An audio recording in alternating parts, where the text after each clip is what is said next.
पहले ये मन काग था, करता जीवन घात। और श्री कृष्ण के भजन के बिना जो किया जाए भाई वो जीवन घात ही है, वो जीवन नष्ट करना है। पहले मन काग था, करता जीवन घात। अब तो मन हंसा भया,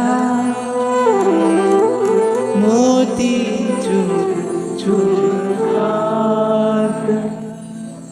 और हंस का लक्षण क्या है? ऐसे उज्जवल वर्ण तो बगुले का भी होता है, हंस जैसा ही वर्ण होता है बगुले का भी, पर हंस अपने लक्षण से पहचाना जाता है ना। हंस का लक्षण क्या है? जो केवल सार की बात कहे। गुरु की कृपा, गुरु की शरणागति के बिना मन कैसा है? काग जैसा, कुछ भी खाता है, कुछ भी ग्रहण करता है। और लक्षण कैसा है? कर्कश, अप्रिय। काग कैसा है? जिसके जीवन में माधुर्य का नितांत अभाव है, उसके जीवन में माधुर्य नहीं है। वो जो भी खाता है, वो जो भी ग्रहण करता है, वो उसका प्रत्युत्तर कैसे स्वर में देता है? बड़े कर्कश स्वर में देता है। ऐसे भगवत भजन के बिना जो जीव करे वो आत्मघात है भाई। कोई मुझसे पूछे ना पाप की परिभाषा क्या है, किसे कहते हैं पाप? तो मनुष्य का जीवन पाकर और आत्म कल्याण का पुरुषार्थ न करना, बस यही पाप है। ये पाप का बाप है, ये पाप का पाप है। कल मैं कह रहा था ना, आजकल नई रीति चली है, नया फैशन चला है। बोले नहीं, हम यहाँ मंदिर तो नहीं जाते, माला आला तो हम नहीं करते। हाँ बस क्या कहते हैं, we believe in good karma. फिर यहां वहां जाकर सांस ऊपर चढ़ा रहे हैं, नीचे उतार रहे हैं, और पॉजिटिविटी और जाने क्या क्या प्रपंच। पर भाई आज मान लो, कल मैंने कहा ना, आज मान लो, प्रेम से मान लो या जूता खाकर मानना, सत्य तो यही है। स्वीकार तो इसी को करना पड़ेगा।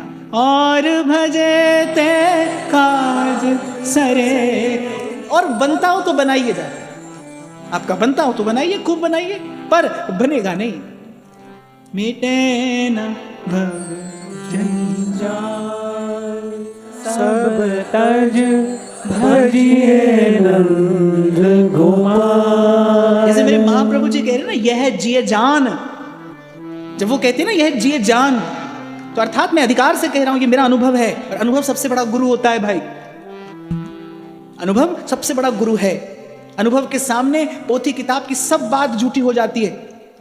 एक छोटा सा उदाहरण देता हूं मैं। जैसे कोई लाख कहे अरे नहीं भूत कुछ नहीं होता, पर किसी ने देखा हो तो वो मानेगा? वो नहीं मानेगा, क्योंकि उसने देखा है, उसका अनुभव है। उसके अनुभव को कोई नहीं जुटला सकता। ऐसे जब ये महापुरुष कह रहे ना यह जिए जान, तो अर्थात अधिकार से कह रहे हैं ये जीवन अनुभव है, ये इनका जीवन दर्शन है। और बुद्धिमानी इसी में है कि इन बुद्ध पुरुषों के जीवन दर्शन से लाभ लीजिए। यह जिए जान यही छिन भज। और सूरदास कह रहे हैं अभी इसी क्षण, ये जानकर इसी क्षण से इनके चरणों का आश्रय लीजिए। यह जिए जान यही छिन भज, दिन बीते जात असार, सब तज भजिए नंद कुमार। सूर पाए यह समय लाभ ले, सूर पाए यह समय लाभ ले, दुर्लभ फिर यह बात, सब तज भजिए नंद कुमार। जैसे महादेव कह रहे हैं ना, उमा कहूं मैं अनुभव अपना। अच्छा मैं देखता हूं कि ये भी कैसी विडंबना है या कैसी प्रभु की माया है। मैं देखता हूं कि लोगों को मानस कंठस्थ हो जाती है, कंठ कर लेते, गीता भागवत कंठस्थ हो जाती है। फिर मैं कहता हूं कंठस्थ करने की कोई भी आवश्यकता नहीं। कोई एक बिंदु जीव का कल्याण करने के लिए कोई एक बिंदु पर्याप्त है। इसलिए अभी कहा मैंने आपसे, जब जाओ कोई पूछे 3 दिन कथा में गए क्या सुना, बस एक बात सुनी, सब तज भजिए। नहीं आप गा रहे थे, गाइए। सब भजिए नंद कुमार। और एक बात और कहूंगा भाई मैं, क्योंकि मैं यहां व्यासपीठ से सूरदास जी की वाणी का आश्रय ले रहा हूं, तो इस वाणी के प्रति, सूरदास जी के भाव के प्रति पूर्ण न्याय हो, ये मेरा कर्तव्य है, उत्तरदायित्व है इस वाणी के प्रति। सूरदास जी ने ये बाद में कहा भजिए नंद कुमार, पहले कहा सब तज, सर्वाश्रय परित्याग पूर्वक श्री कृष्ण के चरणों का आश्रय। ये बहुत महत्वपूर्ण है भाई। अच्छा, प्रभु के चरणों का आश्रय भी हम आधा अधूरा पकड़ लेते हैं, पर अन्याश्रय नहीं छूटता। गरज कर कहा है सूरदास जी ने, तो एक बार नहीं अनेक बार। जहां तक वाणी की गरिमा सूरदास जी को आज्ञा देती है, वहां तक तो सूरदास जी कह कर आते हैं, और देव सब रंग त्यागे, यहां तक तो सूरदास जी कहकर आए। और जब यहां कहते हैं ना सब तज भजिए नंद कुमार, तो ये एक एक शब्द ग्राह्य है, चिंतनीय है, विचारणीय है, सब तज। इसीलिए कल की बात मैं फिर दोहरा रहा हूं आज, प्रभु के नाते हम सबका भजन कर लेते हैं, इनकी पूजा उनकी पूजा भी कर लेते हैं, ये व्रत वो उपवास भी कर लेते हैं। ये भाई केवल मन का भ्रम है, केवल मन का भ्रम है। हमारे सेवक जी महाराज तो कह रहे अन्य देव देवी सकल चलत पुंजी सी खोई, और चलत पुंजी सी खोई रोए जख द्योस गंवावत। सार की बात तो बड़ी थोड़ी है, हाँ, और सार की बात थोड़ी भी है और सार की बात प्रकट भी है, पर सार की बात को ग्रहण करने के लिए पहले मन का हंस होना आवश्यक है, उसका हंस होना आवश्यक है। और ये काग से हंस जीव जब होता है ना, बस ये गुरु के स्पर्श से होता है, उसकी कृपा का स्पर्श। इसलिए मैंने कहा भाई कि संसार बना लीजिए, बिगाड़ लीजिए, पर संसार से पार जाना तो कोई साधु सिखाएगा।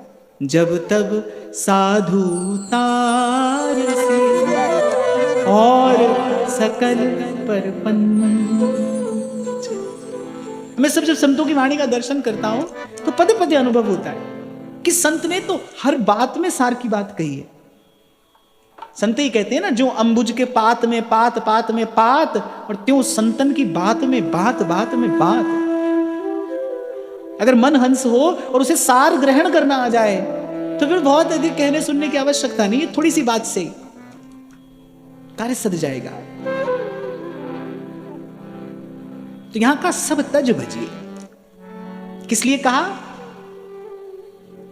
कि ये बिखरा हुआ मन यही जन्म जन्म की भ्रमणा का कारण है। कल आपको स्मरण हो तो मैंने कहा था, सूरदास जी की वाणी की बलिहारी है, वो सबसे पहला कार्य क्या करती है, बिखरे मन को समेट लाती है, यहां से वहां से कहां से सब ओर से समेट कर लाकर और श्री कृष्ण के चरणों में निवेदन कर देती है। चरण कमल वंदो हरि राय, चरण कमल वंदो हरि राय। और कल आपसे निवेदन किया था मैंने, सबसे पहले सूरदास जी की वाणी प्रेरणा देती है। नहीं तो आप और मैं तो यही समझे बैठे ना भाई, हम घर गृहस्थी वाले लोग, संसार में रहने वाले लोग, मैले कुचैले लोग कैसे भजन करें। पर सूरदास करें नहीं, करिए, आप कर सकते हैं। पहले वो प्रेरणा देती है, फिर प्रभु के स्वभाव का दर्शन करा के जीव को प्रोत्साहित करती है, फिर भक्ति का प्रताप दिखाती है, फिर प्रभु की कृपा का प्रसाद भी दिलाती है, और अंत में श्री कृष्ण के चरणों का प्रेम प्रदान करती है। प्रेरणा, प्रोत्साहन, प्रताप, प्रसाद और फिर प्रेम।